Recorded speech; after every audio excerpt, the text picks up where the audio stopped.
കൊല്ലപ്പെട്ട ഗുണ്ടാ തലവനും രാഷ്ട്രീയക്കാരനുമായ അത്തീഫ് അഹമ്മദിന്റെ മക്കളിൽ ഒരാളായ അബാൻ അഹമ്മദ് ഇന്നലെ രാത്രി ഉത്തർപ്രദേശിലെ ഝാൻസി ജില്ലയിലുണ്ടായ വാഹനാപകടത്തിൽ കൊല്ലപ്പെട്ടിരിക്കുകയാണ്. ഝാൻസി ജില്ലയിൽ കഴിയുന്ന തന്റെ മൂത്ത സഹോദരൻ അലി അഹമ്മദിനെ കാണാൻ പോകുന്നതിനിടെയാണ് അബാൻ അപകടത്തിൽപ്പെട്ടത്. വാഹനത്തിലുണ്ടായിരുന്ന മറ്റൊരാളും അപകടത്തിൽ മരിച്ചുവെന്നാണ് ലഭിക്കുന്ന സൂചനകൾ. ഗുരുതരമായി പരിക്കേറ്റ 3 പേരെ ആശുപത്രിയിൽ പ്രവേശിപ്പിച്ചിട്ടുണ്ട്. പോലീസ് പറയുന്നതനുസരിച്ച് പൂഞ്ച് പോലീസ് സ്റ്റേഷൻ പരിധിയിലെ ഝാൻസി കാൺപൂർ ഹൈവേയിലാണ് അപകടം നടന്നത്. പ്രയാഗ്രാജിൽ നിന്ന് ഝാൻസിയിലേക്ക് യാത്ര ചെയ്യുകയായിരുന്ന സംഘത്തിന്റെ കാർ നിയന്ത്രണം വിട്ട് റോഡ് ഡിവൈഡറിൽ ഇടിക്കുകയായിരുന്നു.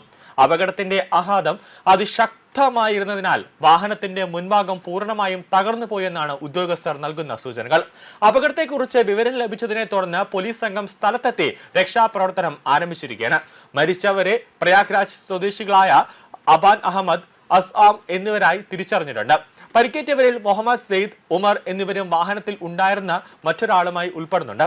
ഇവരെ എല്ലാവരെയും ചികിത്സയ്ക്കായി അടുത്തുള്ള ആശുപത്രിയിലേക്ക് മാറ്റിയിട്ടുണ്ട്. പരിക്കേറ്റവരിൽ ചിലവരുടെ നില ഗുരുതരമാണെന്നാണ് പോലീസ് പറയുന്നത്. അദീഫ് അഹമ്മദിന്റെ മറ്റൊരു മകനായ അലി അഹമ്മദിനെ പാർപ്പിച്ചിരിക്കുന്ന ഝാൻസി ജയിലിലേക്കാണ് വാഹനം പോയിക്കൊണ്ടിരുന്നതെന്നാണ് പ്രാഥമികമായ അന്വേഷണത്തിൽ ലഭിക്കുന്ന സൂചന.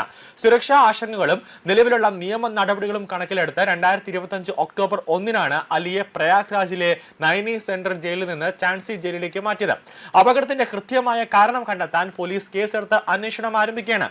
അമിത വേഗതയാണോ, ഡ്രൈവറുടെ ക്ഷീണമാണോ, അല്ലെങ്കിൽ മറ്റെന്തെങ്കിലും ആരെങ്കിലും അപായപ്പെടുത്താൻ ശ്രമിച്ചതാണോ അപകടത്തിന് കാരണമെന്നടക്കം അധികൃതർ പരിശോധിച്ചു വരികയാണ്. പരിശോധനയ്ക്കായി കേടുപാടുകൾ സംഭവിച്ച വാഹനം പോലീസ് കസ്റ്റഡിയിലെടുത്തിട്ടുണ്ട്.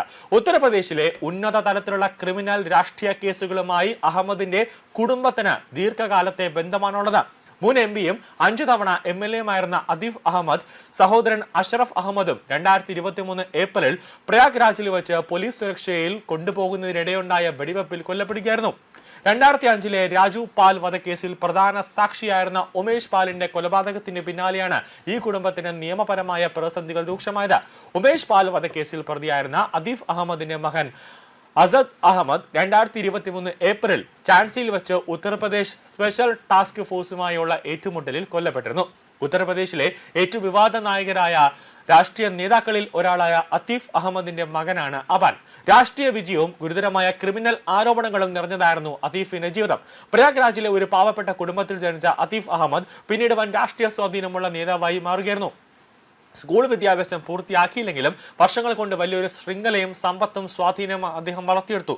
1989 മുതൽ പ്രയാഗ്രാജിൽ പഴയ അലഹാബാദിൽ നിന്ന് 5 തവണ നിയമസഭാ അംഗമായി തെരഞ്ഞെടുക്കുകയും ചെയ്തു.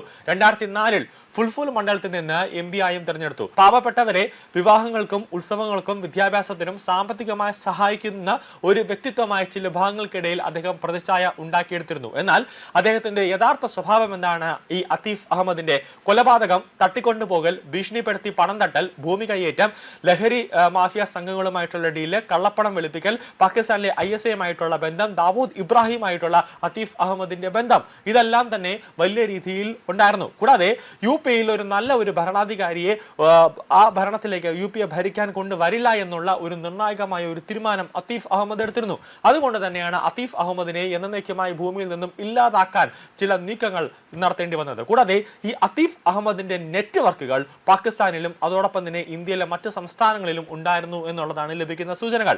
അതുകൊണ്ട് തന്നെ അത്തീഫ് അഹമ്മദിന്റെ മരണശേഷം, കാരണം അജ്ഞാതർ അത്തീഫ് അഹമ്മദിനെ മാധ്യമങ്ങളുടെ മുന്നിൽ വെച്ച് തട്ടിയതോടുകൂടി ഈ അത്തീഫ് അഹമ്മദിന്റെ നെറ്റ്വർക്കുകൾ, ഇന്ത്യയിൽ ഉണ്ടായിരുന്ന പല സംസ്ഥാനങ്ങളിലും ഉണ്ടായിരുന്ന നെറ്റ്വർക്കുകൾ അതോടുകൂടി നിർജീവമാവുന്ന ഒരു അവസ്ഥയാണ് പിന്നെ ഉണ്ടായത്.